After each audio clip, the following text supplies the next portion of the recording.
Good morning, everybody. Rob here in Bakersfield, California. Heading off to work on the Sportster 72. As the title states, today is the anniversary of my death. This is the time of the year that my PTSD flares up. I suffer from a little depression, survivor's guilt, and I'm not sure what all else because I never seek professional help for it. Even though it was offered to me at the time by the department, turned it down saying I didn't need it because I felt that was to be a sign of weakness. Because that's the way I was raised. They don't show any sign of weakness. So, I had blogged about this last year, but I never uploaded it. And I may not upload this one either. I don't know. Depends on how it turns out and how I feel about it afterwards. But to get to the story, which I'm sure you're all interested to know what the hell happened. Back in 1979, I was a young police officer / EMT. I was assigned to the police ambulance. Yes, we had police ambulances. And on that Monday morning, on January 29th, as I was getting ready to head out of the downtown Central Station, I was restocking the ambulance from the night before, graveyard shift. We get a radio call coming out over saying that there's shooting going on out at the Cleveland Elementary School on the east border of San Diego. Well, there was absolutely nobody in the area because the graveyard shift had come in and the morning shift had not gotten out yet. So my partner and I were basically the first ones to be ready to head out on the street, and we weren't really ready. I just grabbed all the rest of the stuff in my handfuls and threw it in the back of the ambulance, and we took off out there. And that was one hell of a ride. I was driving. We had Ford vans as our ambulances. Now I went from downtown San Diego out to the east border of San Diego and La Mesa, Lake Atlan Boulevard, to the elementary school, through morning rush hour traffic. I drove through the middle of center dividers. I drove down the wrong side of the road. I did every frickin' thing you could imagine to get there. Because the call that was coming in on the radio was that we had kids being shot. We had 2 people down. On the way out, one of the graveyard officers had turned around and went back and got on the scene for us, and he was putting out the calls. You know, warning everybody, do not come in at the front of the school because that's where the shooting was going on. To come in from the backside. So that's where I came in, is from the backside of the school through a gate leading to the playground area, and drove up to the back of the building in the ambulance. Partner and I get out of the ambulance, unloaded the gurney, grabbed the oxygen tanks, first aid kits, and we went running down the main hallway. The reason we were running down the main hallway is because as we were going along, we could hear bullets passing up by our heads and ricocheting off the walls. So yeah, we were being shot at as we were going down the hallway. We got down to the end of the hallway where a bunch of school kids were all huddled with a teacher behind a chain link fence area that was covered with ivy. And you can still hear the damn bullets coming through the ivy and stuff. So my partner and I started getting all the kids into a classroom right there, along with the teacher. As we were doing that, I looked out to my right into the parking lot, and I saw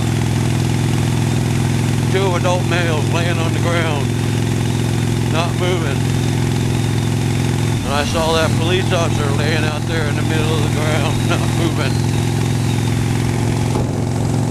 So I turned to my partner and I told him I'm going out there to see what I can do to help him. Before he could say anything, I grabbed the first aid kit, ran down the steps and headed for the parking lot.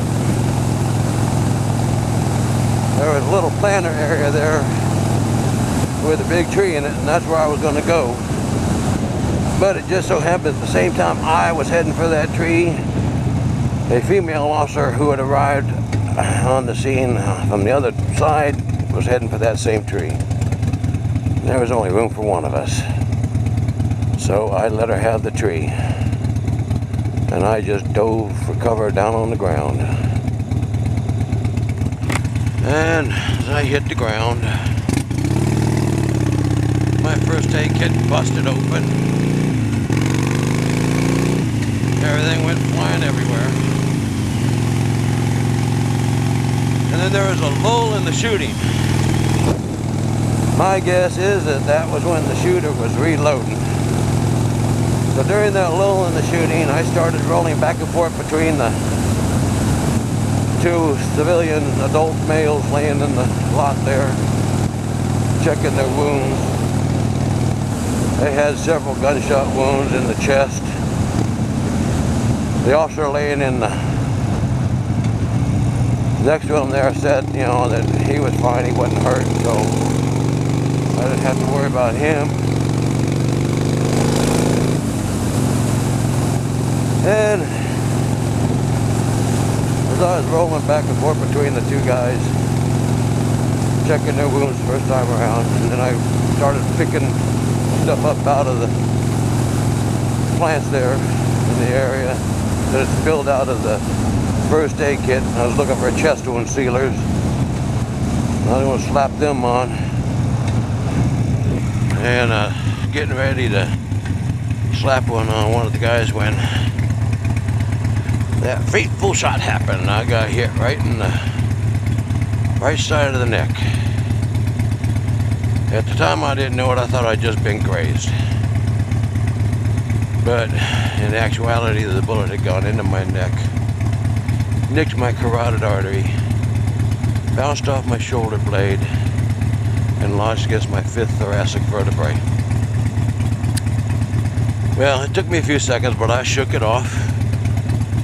I went back to work, trying to patch people up, while she continued to shoot at me. Luckily, I didn't get hit a second time. And then one of the other officers, one I owe my life to, Ted Kazanek, commandeered a trash truck, drove it down the street, pulled it into the parking lot right in front of us, and blocked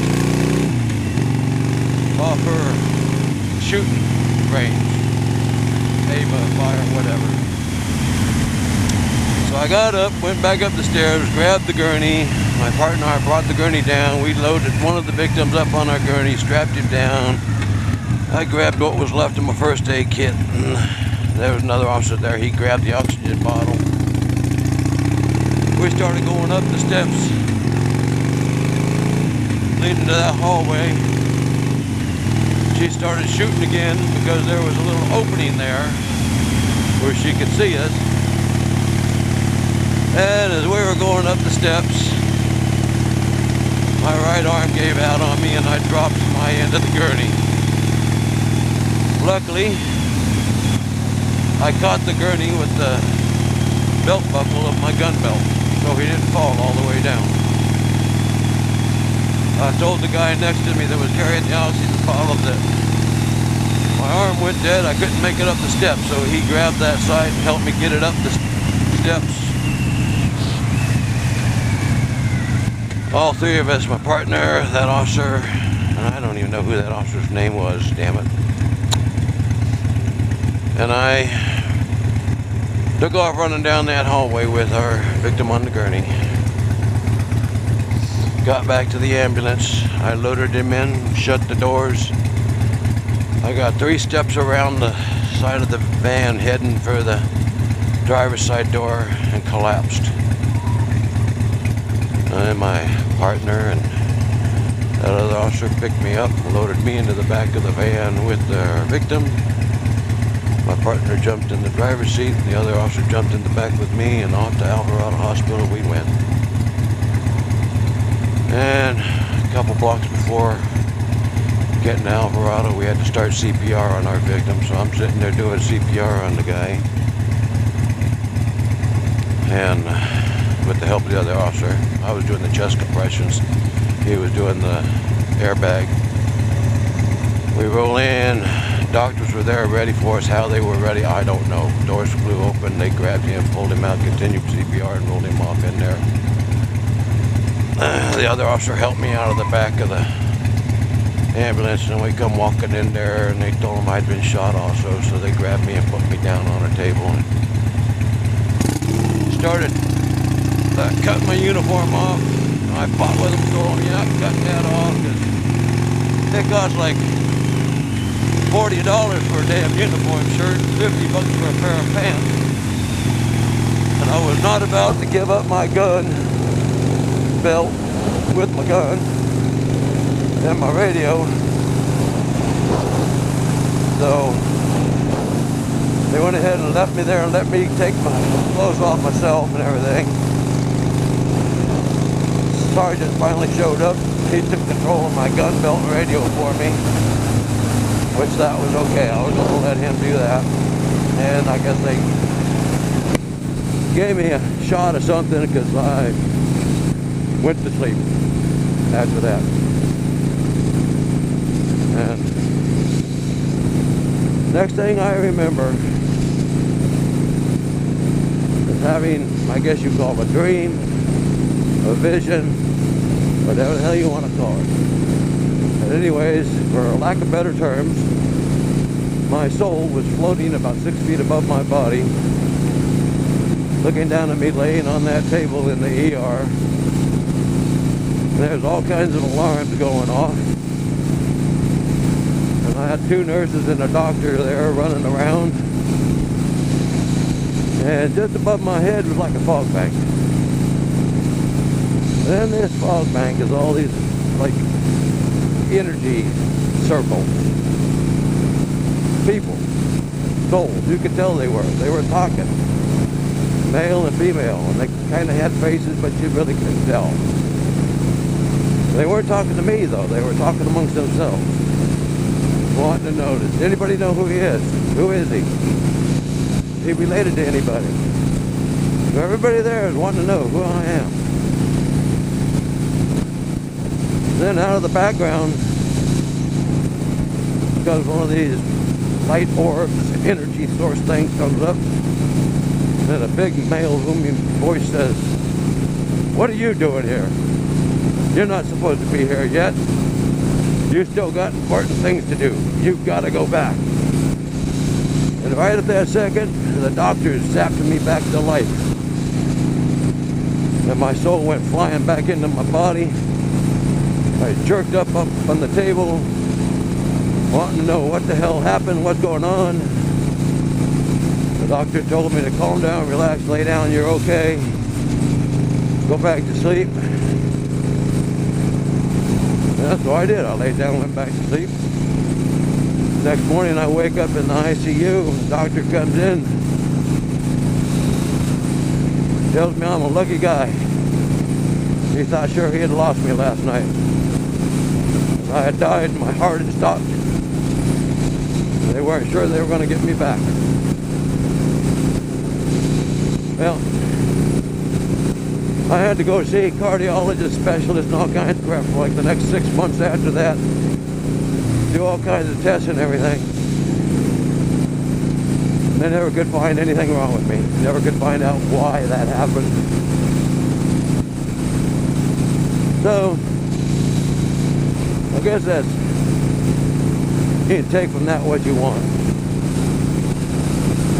But to me, that was a new start, a new life.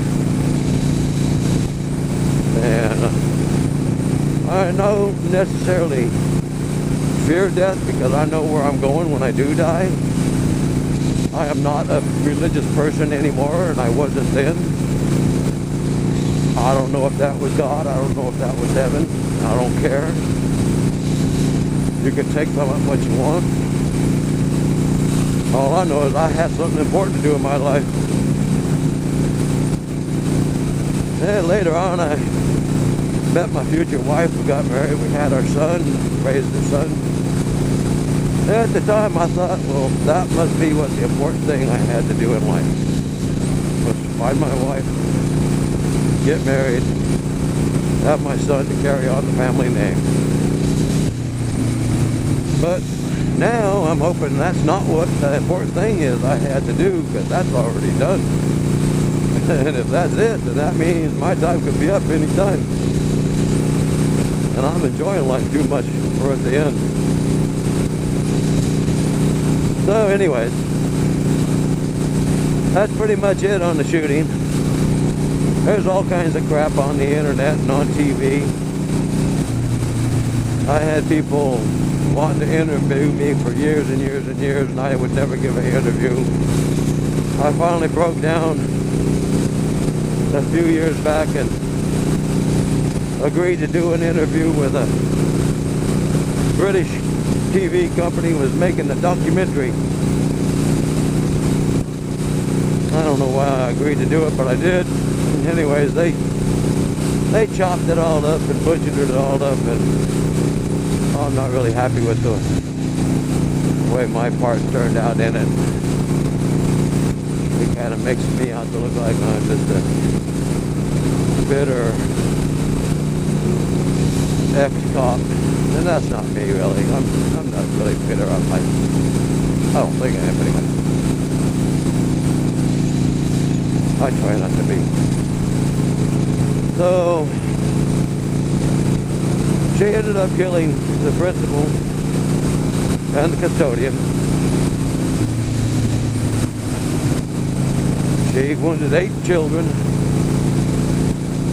And technically she shot and killed me, but they were able to bring me back to life. She got 25 years to life because she was a teenager at the time and they felt sorry for her. She has made lots of claims over the years why she did it, but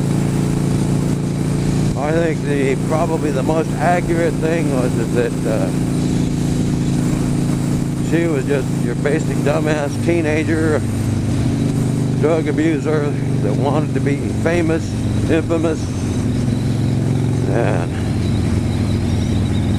her best way of doing that, she figured, was to kill a cop, do something spectacular, get on TV, because she wasn't going to make anything out of her life the way normal people do.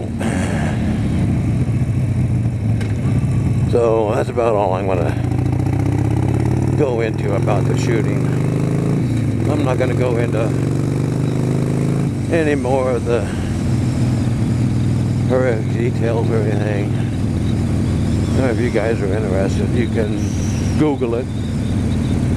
Google the Cleveland Elementary School shooting in San Diego. There was another one about 10 years after that done in Stockton, California. A copycat shooter who shot up a Cleveland Elementary School there. That's not the one I was involved in. Was in 1979 in San Diego. And yeah, I'm an old fart. That was probably before half of you were born.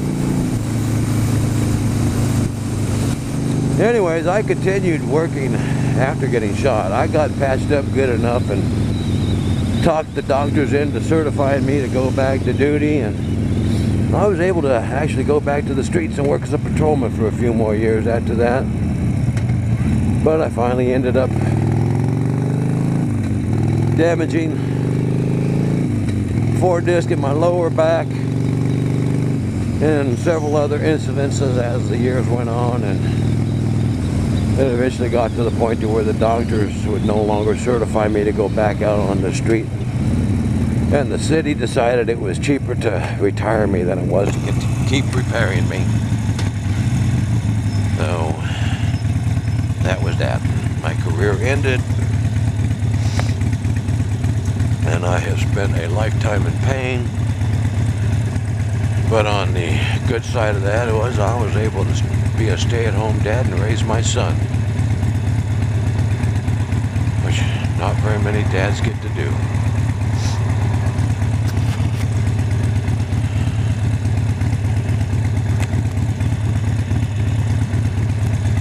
So anyways, I don't know how this all turned out. I'm just talking off the tip of my tongue. Didn't have anything scripted out or nothing. So I'm sure I probably left things out that you guys are all interested in or wondering about. And yeah, I do have to worry about it, and yeah, the injuries still bother me. The biggest thing is they told me that the carotid artery is weakened and that at any time it could burst. But I think that's much bullshit. I think it's probably strong enough by now. Probably all clogged up with cholesterol.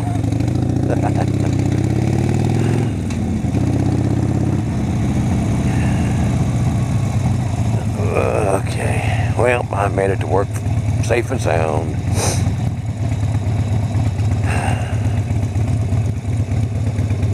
And I think I got my story out, so we'll see if I load this up or not.